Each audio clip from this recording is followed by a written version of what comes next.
A torn bicep can end a competitive season overnight for Larry Wheels. It did exactly that, and the footage of the moment it happened spread through the strength sports world within hours. Powerlifters, strongman competitors, and bodybuilders who had watched Larry Wheels break world records started weighing in the same day the video surfaced. What they saw and what they said about it is the story. Larry Wheels tore his bicep, and the reaction from the people who know exactly what that injury costs an athlete is what we're breaking down. The clip that kicked off the entire conversation shows Larry Wheels lifting an Atlas stone during a strongman training session. When his arm gives out, he's mid-lift on what he later confirmed was the fifth stone of the session when something goes visibly wrong in his upper arm. Wheels didn't sit on the injury or quietly disappear from social media to deal with it privately. He posted the video of the moment his bicep tore directly to Instagram, captioning it in real time as the injury unfolded. In the caption he wrote, "Torn bicep, wait for it, tendon seems to still be attached." He followed that with the update that mattered most for anyone tracking his competition schedule. "No, I will not be competing this weekend." That single sentence is what turned a training injury into a story the whole strength sports community had to react to. Larry Wheels wasn't some gym goer who tweaked something on a random Tuesday. He was, at that point, already known as one of the most explosive lifters in the sport, someone building out a strongman career on top of an already dominant powerlifting resume. Pulling out of a competition wasn't a footnote. It was a signal that something serious had just happened to one of the strongest people in the world. He didn't try to spin the injury as a fluke either. Wheels was upfront that he was still relatively new to strongman training, telling fans he'd only started strongman that January, just months before the tear. He called the injury just part of the learning curve and admitted it had been years since he'd dealt with anything like it, writing that it was about time it happened. Then he closed the post the way he closes most things, asking his following to wish him well. Within hours, the people who make their living analyzing exactly this kind of injury were already on camera. Dave Palumbo, one of the most recognized voices in bodybuilding and powerlifting commentary, put out a video breaking down what fans were seeing frame by frame. His video, titled around the injury itself, delivered the confirmation that Wheels was shutting down his competition season because of the tear. For a commentator like Palumbo, who has covered decades of strength sports injuries, the fact that he moved that fast on the story tells you how significant the strength community considered it. He wasn't alone. Clips and analysis videos started stacking up across YouTube within the same news cycle, each one dissecting the exact camera angle and the exact moment where the tendon either held or gave way. Some analysts zeroed in on Wheels' own words in the caption. The detail that the tendon seems to still be attached, because in a bicep tear that's single distinction. Full tear versus partial tear, tendon detached versus tendon intact, determines everything about the recovery timeline and whether surgery becomes necessary. That's the piece that made this injury different from a normal gym mishap. Larry Wheels wasn't just a bodybuilder posting a bad day at the gym. He was, and still is, someone with world records for the total across 3 separate weight classes in powerlifting. Someone whose entire brand is built on being freakishly strong across multiple disciplines at once. When an athlete like that tears a bicep, every other strongman, powerlifter, and bodybuilder watching has to ask the same question. Could this happen to me doing the exact same lift on the exact same stone?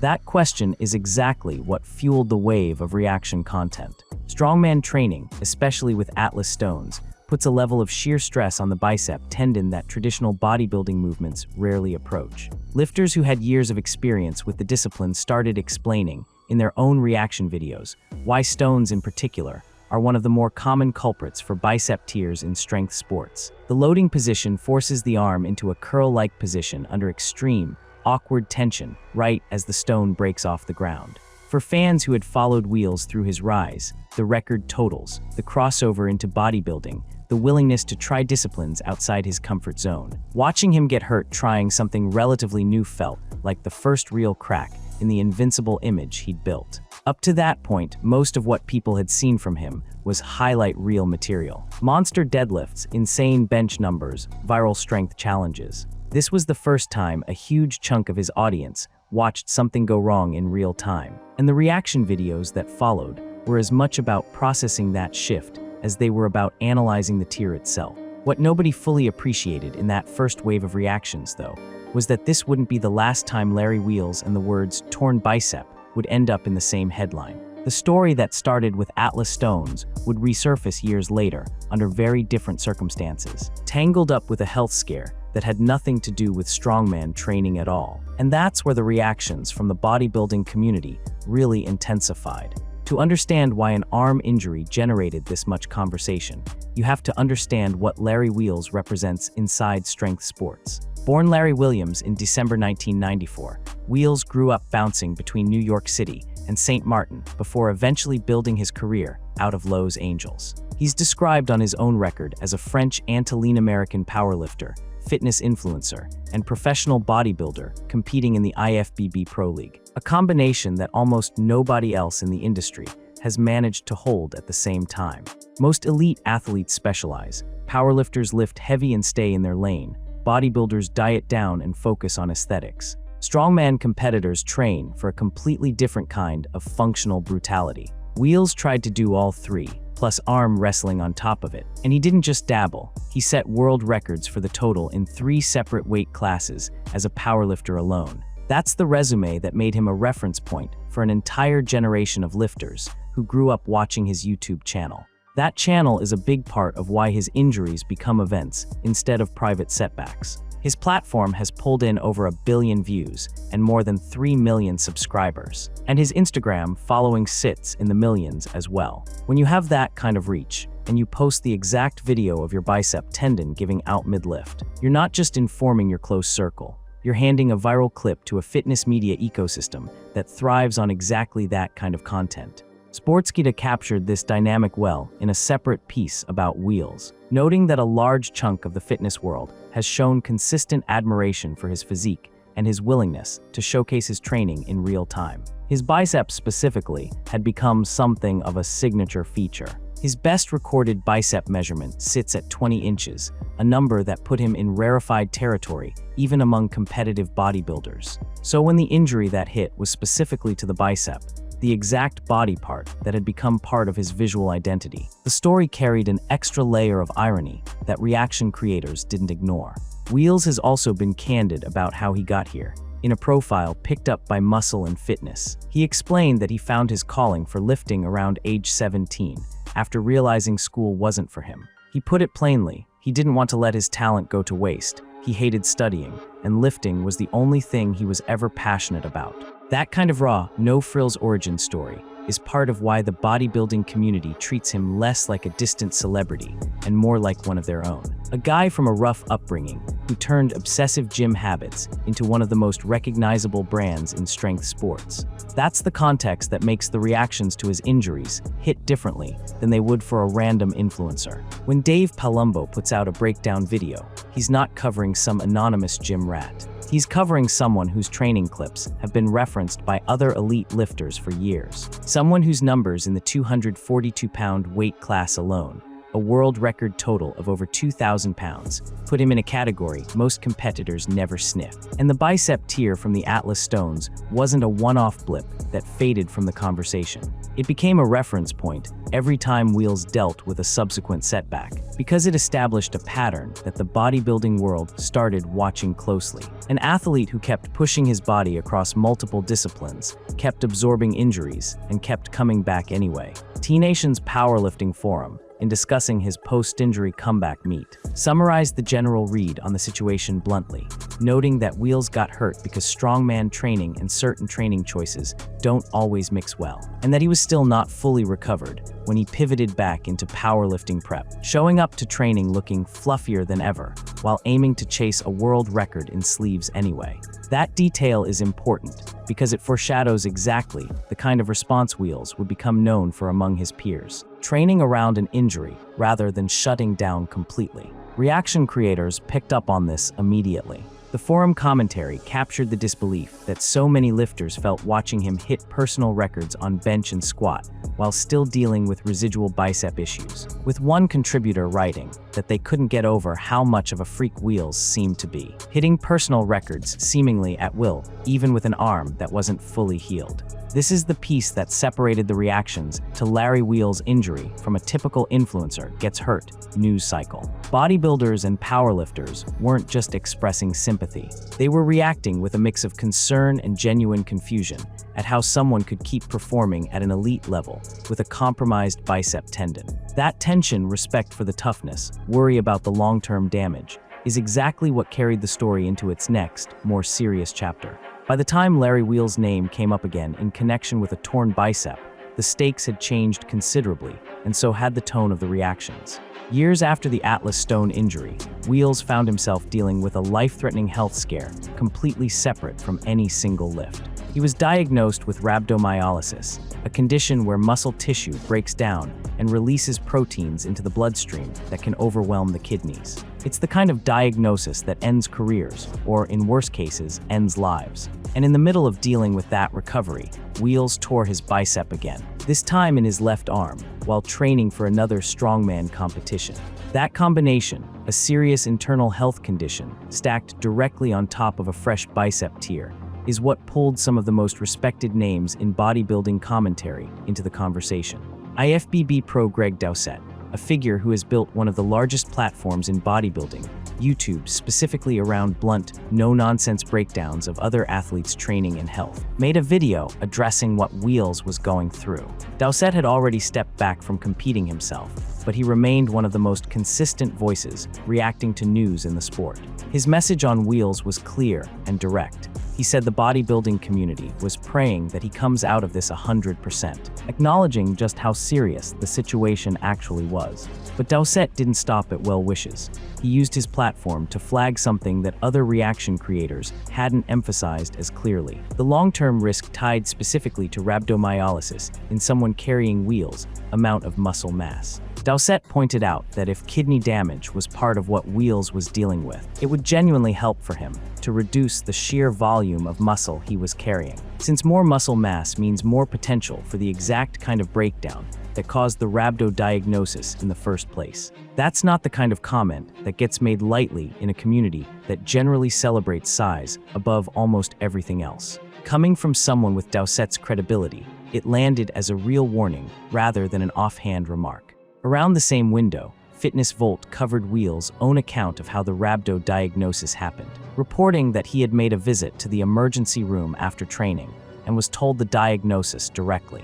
Wheels was training with powerlifting legend C.T. Fletcher during that same stretch, grinding through brutal chest sessions and hitting massive bench numbers, all while working through the process of getting his body checked out. The juxtaposition, training with legends and pushing enormous weight while simultaneously nursing a torn bicep and recovering from a kidney-threatening condition, is exactly what kept pulling other lifters into commenting on his situation.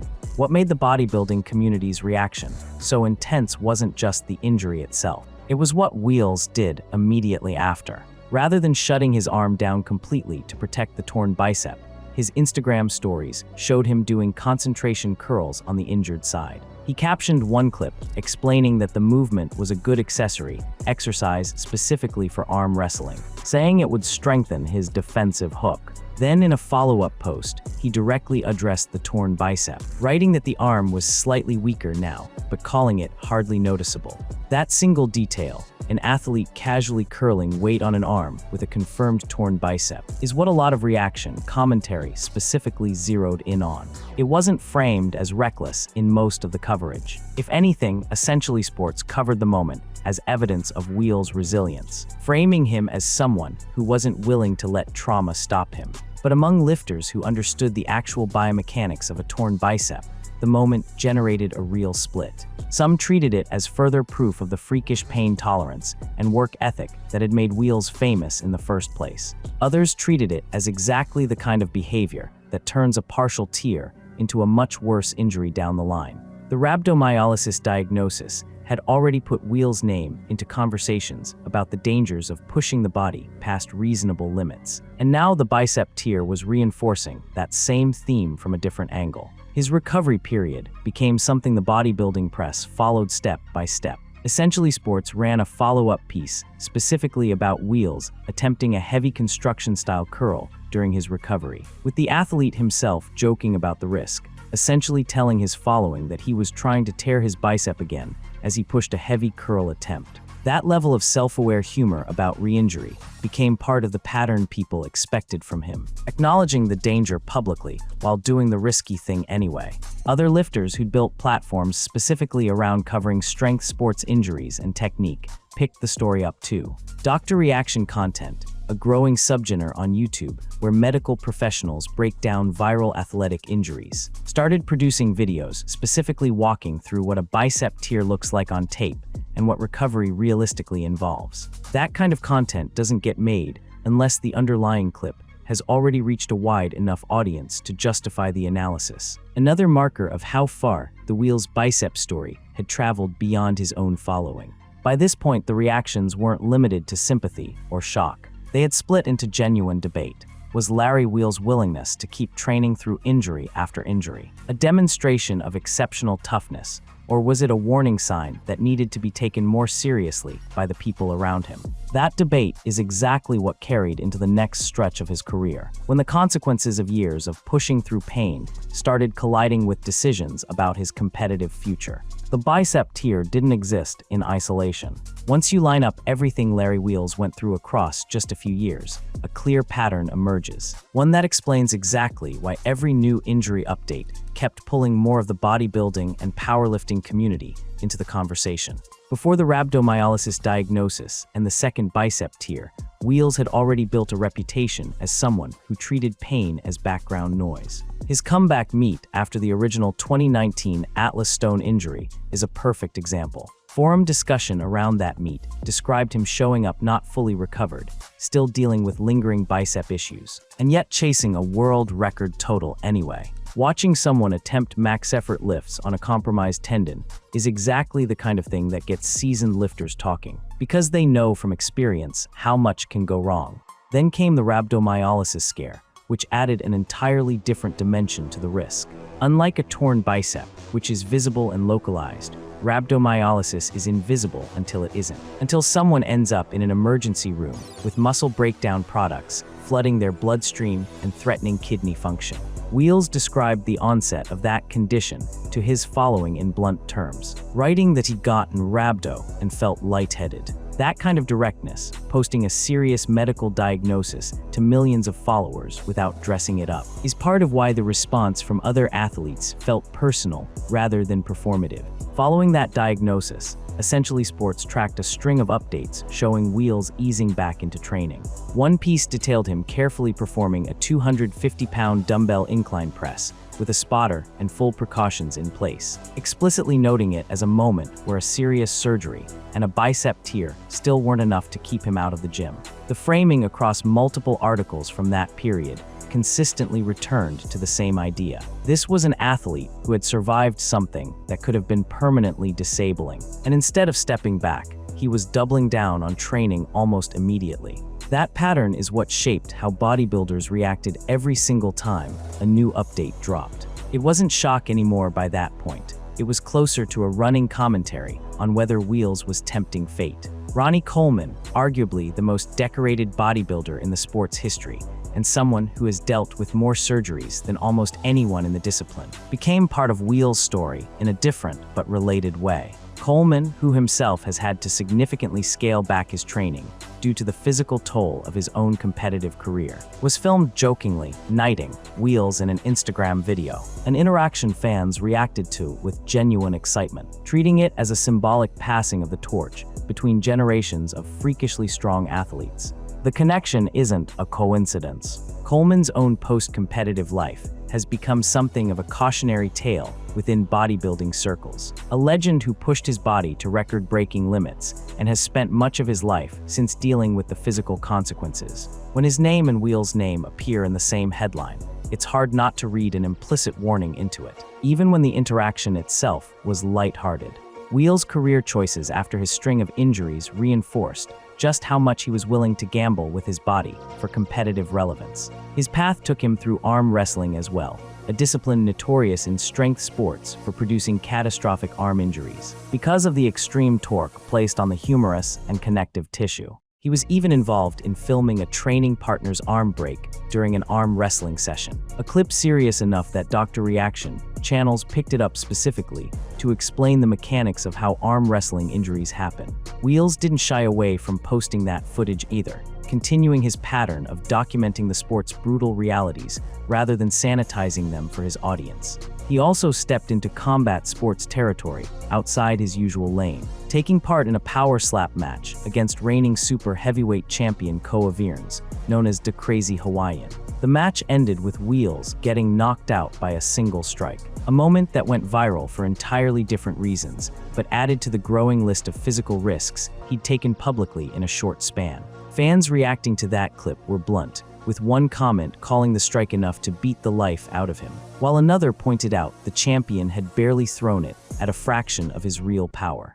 Taken together, the original bicep tear, the rhabdomyolysis scare, the second bicep tear, the arm wrestling injuries around him, and the power slap knockout. The picture that emerges is of an athlete whose entire career has been defined by testing the outer limits of what his body could survive. That's precisely why the bodybuilding community's reactions kept escalating in intensity rather than fading out after the first news cycle. Every new injury added weight to the previous ones, and every recovery update reinforced the same central question that Dowsett had raised directly. How much more could Wheels' body actually absorb before something didn't come back the same way? That question became especially relevant when Wheels' career took its most dramatic turn yet, stepping away from competitive bodybuilding entirely, only to reverse course and come back within the same year.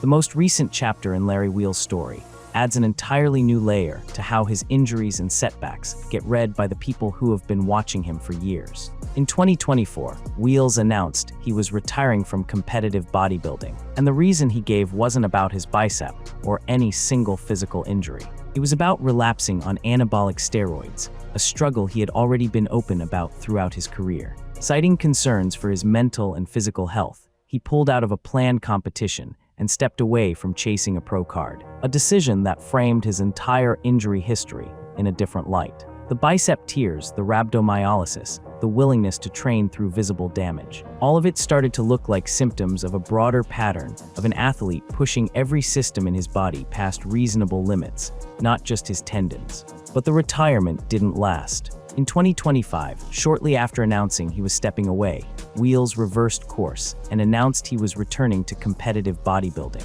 He went on to win his pro card at the Muscle Contest Ireland Amateur competition, and rather than waiting to build toward a future show, he immediately entered the professional portion of the same event, competing in the IFBB Muscle Contest Bullman Pro. He finished 10th out of 12 competitors, not a victory, but a real professional bodybuilding debut against a stacked field, arriving less than a year after publicly walking away from the sport entirely. That turnaround captures exactly the same instinct that had defined every prior chapter of his career.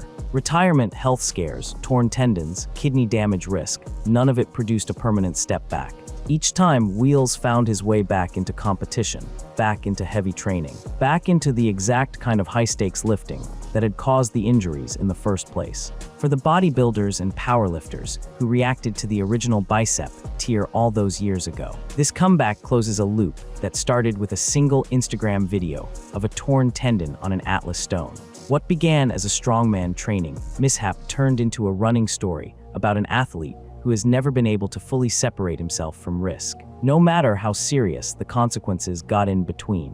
Wheels' current path puts him back in the classic physique conversation, a category he'd previously said he preferred specifically because it carries fewer of the extreme health risks tied to competing in the open class, where competitors chase maximum mass regardless of the toll it takes on their organs and joints. That reasoning lines up directly with everything the rhabdomyolysis scare had already taught him about the cost of chasing size without limits. Choosing classic wasn't just an aesthetic preference. It was, by his own explanation, a decision shaped by wanting to avoid repeating the kind of health crisis he'd already survived once. Whether that decision holds, and whether his body cooperates with a full competitive bodybuilding schedule after everything it's been through, remains an open question that the strength sports community continues to track closely.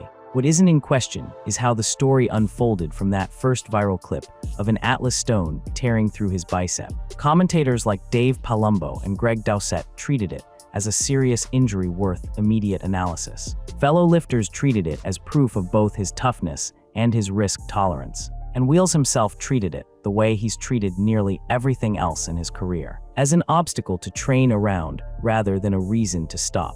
That combination of resilience and risk is exactly what turned a single torn bicep into a story the entire bodybuilding world kept coming back to year after year, injury after injury, comeback after comeback.